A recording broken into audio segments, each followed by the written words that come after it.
Bueno, fíjate, Eduardo, en materia de tendencias yo destacaría dos cosas fundamentalmente, ¿no?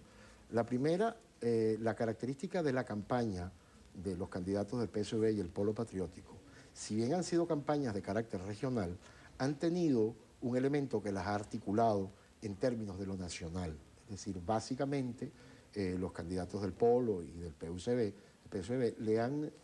suministrado, le han intentado colocar como tema fundamental de la agenda y con relativo éxito en muchas regiones, que un gobernador es el ejecutor de una política en lo regional, pero no es el confrontador en términos de esa política nacional y que por lo tanto lo fundamental para una buena gestión es alinear la política regional con las políticas nacionales. Por el otro lado, la campaña de los candidatos de la Mesa de la Unidad o de la oposición ha sido una campaña mucho más débil en muchos estados,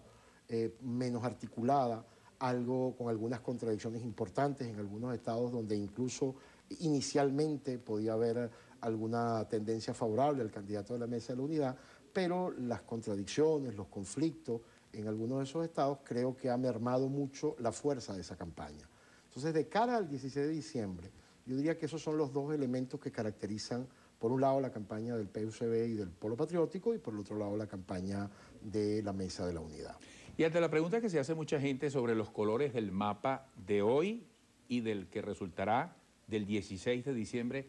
¿qué pudiera decirse con determinadas gobernaciones claves fíjate, que hoy están en manos de la oposición, además? Fíjate, ya hay más o menos, según nuestros estudios, más o menos hay unas 12 gobernaciones, seguramente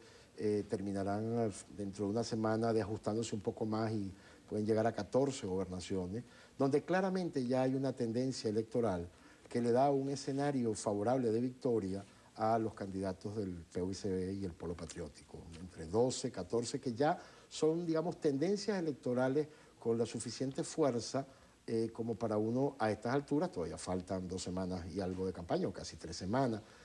pero a estas alturas uno poder comenzar a visualizar que el escenario de victoria en ese listado de gobernaciones favorece al candidato del PSV, ¿no?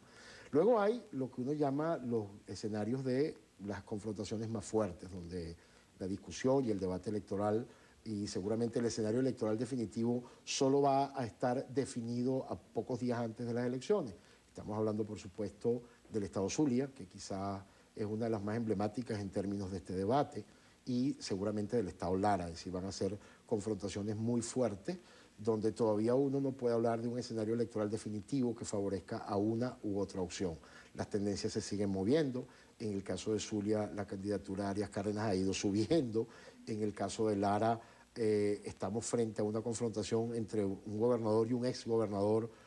por 8 años, que también fue con una gestión valorada muy positivamente, y esos son escenarios que todavía están configurándose. Después hay otros escenarios, como el caso del estado Carabobo, donde claramente ya hay una tendencia, todavía no fortalecida, pero todo indica que se fortalecerá, que favorece la victoria de Francisco Ameliach en el estado Carabobo, por hablarte de las emblemáticas. Hay un caso muy particular, que es el caso del estado Táchira, donde antes del anuncio de la candidatura de Bielma Mora, la oposición y muchos analistas pensaban que el resultado electoral del 7 de octubre colocaba en una situación muy favorable la reelección del actual gobernador. Sin embargo, el anuncio de la candidatura de Bielma Mora, el desarrollo de la campaña de lo que ha sido Bielma Mora, algunos incluso lo llaman un fenómeno electoral en ese lenguaje más coloquial, pero lo que sí es un hecho cierto es que su candidatura generó una enorme expectativa en los tachirenses. Su intención de voto ha crecido desde que arrancó la campaña y hoy la tendencia favorece la victoria de Bielma Mora en el estado Táchira. Y bueno, por supuesto, todo el mundo se preguntará por el estado que incluso nos toca más de cerca, que es el estado Miranda, ¿no? Ese también va a ser, o es sin duda, uno de los escenarios de confrontación más duros. Ahí seguramente el resultado electoral no va a marcar o no va a ser de una diferencia muy amplia como lo va a ser en muchos otros estados. En el estado Miranda seguramente va a ser una competencia muy cerrada. Es un escenario electoral que todavía no tiene una tendencia clara a favor de ninguno de los dos candidatos. Lo que sí es un hecho cierto es que quien ha subido en intención de voto ha sido la candidatura de Elías Jagua, y eso coloca ese estado como uno de los escenarios de batalla y de confrontación muy fuerte. El protagonismo del votante, si se puede medir el entusiasmo, se han hecho comparaciones con el 7 de octubre, el 16 de diciembre, y si ya las cartas están echadas, ¿qué puede pasar de aquí al 16 de diciembre? Bueno, fíjate, una elección regional, no solamente en Venezuela, sino en cualquier sistema político, genera primero menos expectativa, genera además menos niveles de movilización de los electores que una elección de carácter nacional. Y además venimos de un proceso el 7 de octubre con unos niveles de participación altísimos, los niveles más altos de nuestra historia democrática, con el 81%. Yo esperaría que la abstención, por supuesto, no va a estar en el orden del 19% como lo estuvo el 7, va a ser un poco mayor. Pero también esperaría que fuese un poco menor a lo que ocurrió en las elecciones regionales del 2008, que estuvo en promedio en un 35% en todo el país. Digo promedio porque hay estados donde fue más baja, estados más alta. Yo me esperaría que la abstención estuviese por encima del 20%, pero por debajo del promedio nacional que tuvimos en el 2008. La pregunta es, ¿quiénes son los sectores que están menos movilizados y qué sectores tienen una tendencia mayor a abstenerse en el marco de estas elecciones si lo comparamos el sector de los que respaldan a los candidatos de la Mesa de la Unidad o el sector que tiende a respaldar a los candidatos del Polo Patriótico y el Partido Socialista Unido? En estados donde eso lo hemos evaluado con mucho detalle, hemos encontrado que la abstención está perjudicando mucho más a los candidatos de la Mesa de la Unidad que a los candidatos del PSV. Y eso pues seguramente se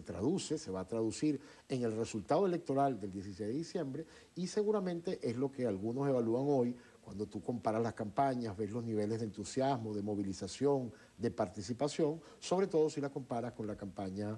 presidencial que vivimos de cara al 7 de octubre. Sobre ese último punto, sobre la abstención y la oposición, Miguel González desde el Zulia dice, algunos líderes de la oposición están llamando a no votar. ¿Eso no cree que afecte a la oposición? No, sin duda que lo afecta, pero no solamente porque llamen